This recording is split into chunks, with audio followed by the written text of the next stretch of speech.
The hot summer months can put a strain on our energy system, especially when everyone cranks their AC for a little bit of relief from sweltering temps. It's been a very active summer season for energy load and a very busy peak alert season. On this Ohio Farm Bureau podcast, we're talking about peak alerts. When do they happen? Why do they matter? Craig Grooms joins us once again. He is president and CEO of Ohio's Electric Cooperatives. Greg, great to have you back on the podcast. Welcome. Yeah, thanks, Ty. Great to be here. As a kid, I always heard on the radio when we had peak alerts. They always Yeah. came on and told us about them being in effect. But what are they for those who don't know? Yeah, the co-ops send out peak alerts. It's good to sort of remind ourselves we are a nonprofit cost of service business, right? And so the cost of providing electricity gets rolled into our rates, and that's what our members pay. And so part of that cost is related to the amount of the infrastructure that we're using during the hottest or the coldest days of the year. So really what a peak alert means is it typically happens on a very hot day or a very cold day. And we're asking our members to safely minimize their use of electricity, which translates into lower rates over time. So you think of what the electric grid is. We have power generators. We use the high voltage transmission lines. It gets delivered to the consumers by their distribution cooperatives. And by minimizing electricity during the few peak hours of the year, that means we're using less of our power generation. We're using less of the high voltage transmission grid, which translates into lower costs. And we try to minimize the days that we do this. We try to minimize the number of hours that we ask them to conserve. But it really is just to lower our costs, which lowers the rates that they pay for electricity.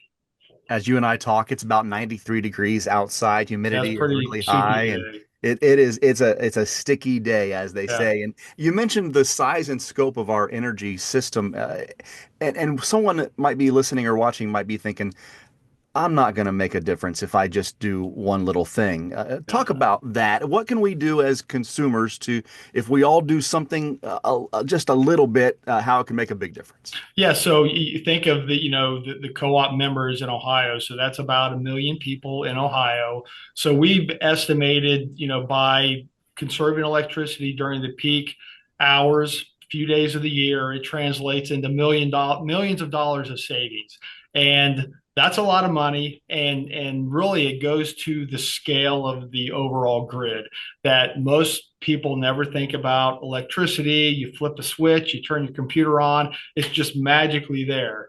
And I've heard, people talk about, the most impressive electronic device is the one with the fewest number of switches and dials, right? It does a lot of amazing things, but the fewer switches and knobs you have, the more amazing that machine is.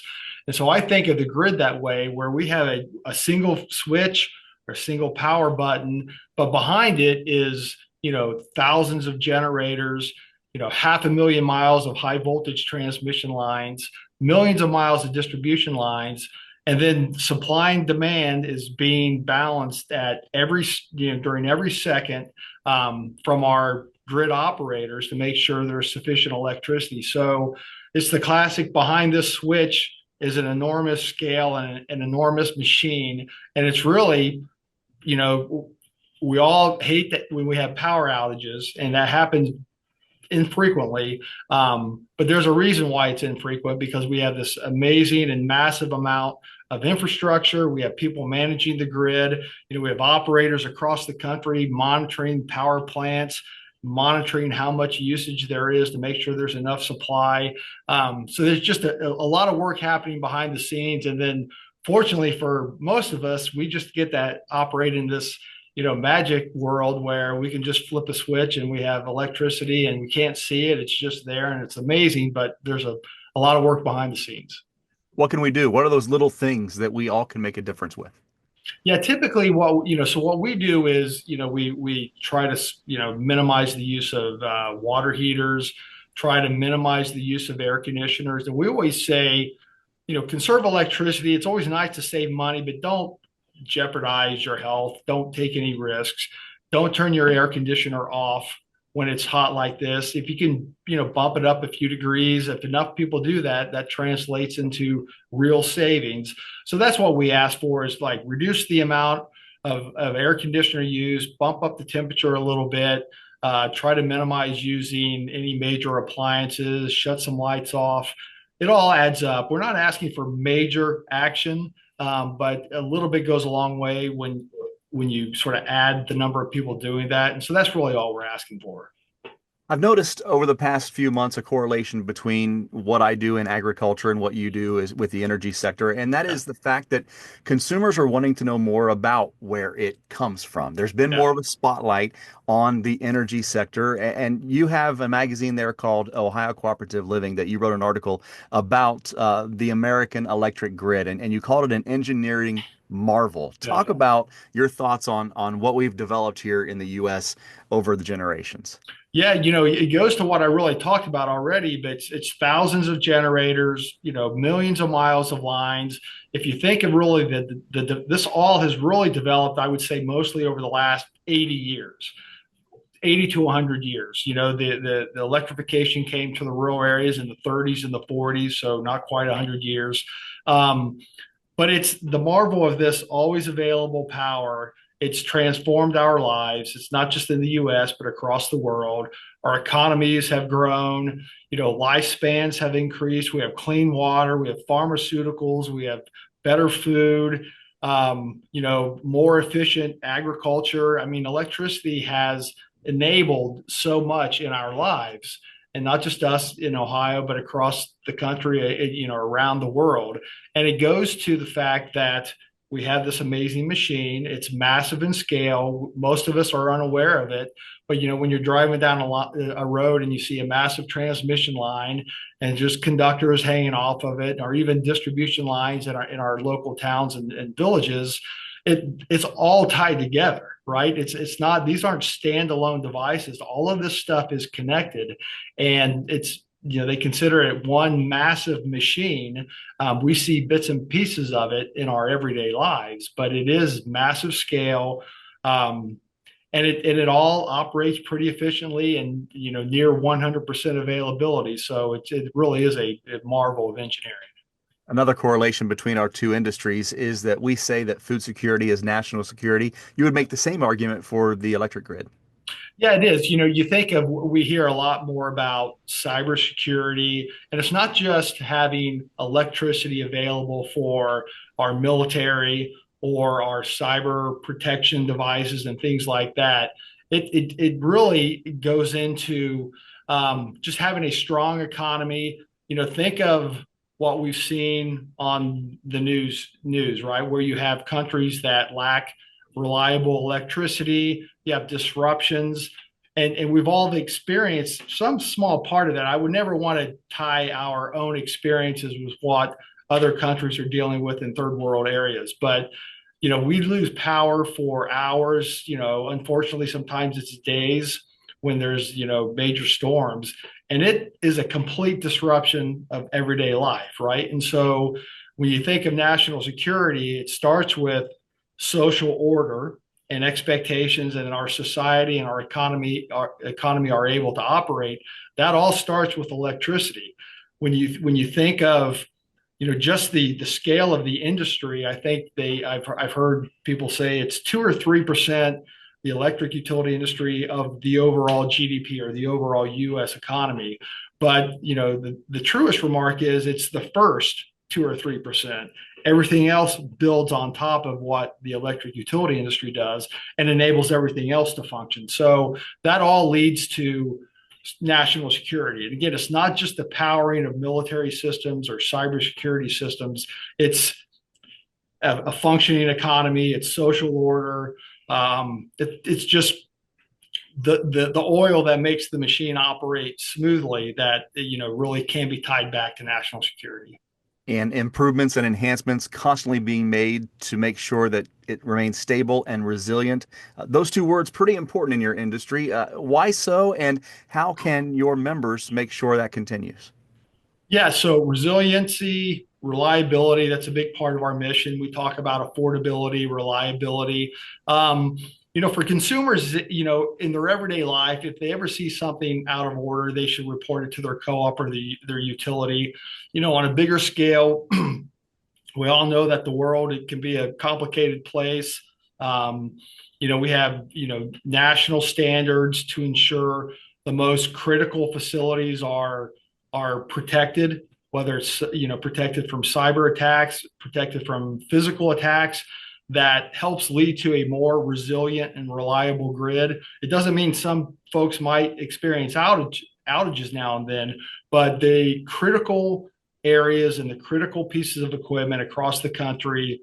The industry, the country, our national leaders are well aware of where they are and what they are, and they've taken steps to protect those. So that's what's happening at a national scale. What any of us can do is really, we've said this a number of times, when you see something, say something. If something doesn't look quite right, you don't have to solve the problem yourself, but report it to somebody.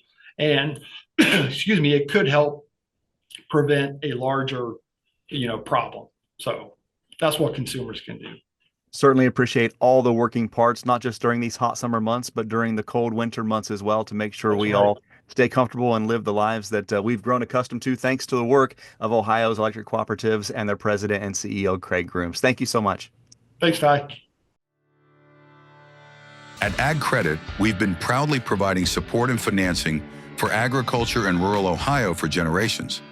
As a local farmer-owned cooperative, we value our members and work to supply the best service possible while offering competitive products and solutions.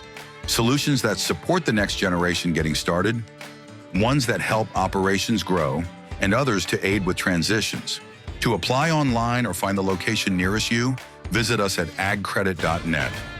Ag Credit, committed to agriculture, committed to you. Welcome back to the Ohio Farm Bureau podcast. I'm Ty Higgins. This time of year means that hay season is in full swing, but still fresh in producers' minds is the 2024 drought and the impact it had on their operations.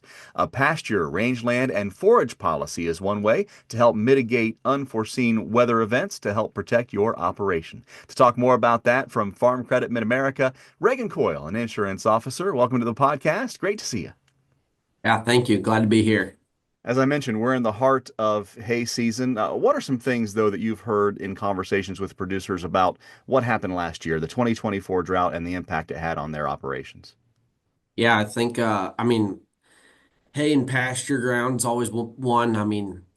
It's in some operations, in a lot of operations, you don't think too heavily about it. Grass grows every year, don't seem to have too many issues. Last year being a historical drought hitting us very hard. I think a lot of producers, especially cattle producers, saw the value of that ground and what they didn't have produced last year. So just talking to producers about what they can do to kind of mitigate some of that risk, make sure that ground's going to provide something for them, whether we get the moisture or not.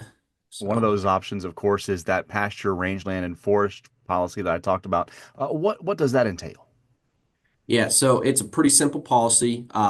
You sign up for it in December, and what you're basically purchasing is an expected rainfall number. And if you don't meet that expected rainfall, you're getting paid back a value to kind of replace that crop. So that crop being either grazed grass, they call that a grazing policy, or a haying policy, which is just it's a higher premium and a higher value assigned to that acre, but it's all the same. But it's essentially just making sure you get enough moisture to get that forage crop to grow. Um, I was talking to a row crop guy just the other day, and he had some hail damage from a storm that came through, and he said, I never used to get it until I needed it, and now I get it whether I need it or not. Should that be the same thought process as far as these policy for livestock producers go? Yeah, and to be honest with you, the PRF it's structured a little bit different. You've got a lot more flexibility with it, so you get to kind of pick your time frames. You get to pick when you want to insure, how much you want to insure, all those things. There's levers to play with in that to kind of make sure it fits you. But yeah, it's one of those things where year in and year out, it's going to be a policy that works for you. So I would say, kind of like a hail policy, it might seem like an add-on, but once you have the loss, you realize the value in it. So how can this type of policy set up livestock operations for success? Yeah, it's real simple. You go out and if you've got pastures, I cover Southeast Ohio. So I've got producers that some of their ground is winter pasture that they calve on. So they want to make sure they have good fall moisture to make sure that that crop's really there in the winter when they're going to be grazing it then. If you're looking at ground that's hay ground or summer pasture ground and you really need to make sure June, July, August, September are when you're getting good production off those acres. You ensure for that to make sure you get good spring and summer moisture to ensure that crop's there. And basically from there, it's if you have a lack of moisture leading to a lack of forage, you're going to get paid on that, and it's going to be something where you can go replace that crop and go buy hay or replace it one way or another, find another lease pasture or something like that. So it does work. It does provide those producers just a little bit of flexibility and a little bit of assurance that they're going to have what they need. So are these pasture, rangeland, and forage policies the only option, or are there other things out there that livestock producers should be thinking about? There's other policies out there, and then on top of that, especially these cattle producers with where cattle prices are now too. We work with the LRP program and selling some livestock risk protection policies and help ensure some of these high prices, because that's the other thing too is right now it's a phenomenal time to own cattle. But if you're in a feedlot setting or your background in steers and you're buying these things, they're expensive. So being able to ensure a price at the end of that feed turn is important. So we offer some products there too that kind of help with the price mitigation. Are we seeing more interest in this space with the way that the beef market has gone lately? Oh yeah, yep. There's a lot of value in these cattle, and I think producers are there. There's an appetite for making sure we can mitigate some risk on this. When you're talking, $2,000 feeder calves going into a feedlot, it's time to pay attention to what we can do to make sure that we've got some price protection along with these PRF policies and stuff like that. You know as well as I, there are many options for crop insurance out there, but what sets you at Farm Credit Mid-America apart from others? Yeah, we've got a program that we call it's Optimum. We've partnered with Watson Associates to kind of make it, but it's a program that helps us. We are able to go meet with you, kind of learn about your operation, and then from there we customize your policy to make sure it fits your operation. We do our best to make sure that where you see your biggest risk is where we pay the most attention and make sure that you feel like you've got some sort of floor underneath of you so that it can't fall off past where you're willing to let it go. So we have a lot of conversations, a lot of in-depth conversation about where you see your risk, what your operation looks like, and then we can customize these policies from there. Because like I said, like that PRF policy is something that there's a lot of levers to play with. So we can customize it down to exactly where your risk lies, and then we can kind of make it work for you. So that's the goal, is to make sure that it's working for you. Great information, and there's a whole lot more asset out there now than there was just a few years ago. So it's important to protect that if you're a livestock producer, whether you're in Southern Ohio or any part of the Buckeye State. Reagan Coyle, Insurance Officer with Farm Credit Mid-America. Great to visit with you, and thank you so much for the information. Thanks for having me. Find previous podcasts at ohiofarmbureau.org and search podcast.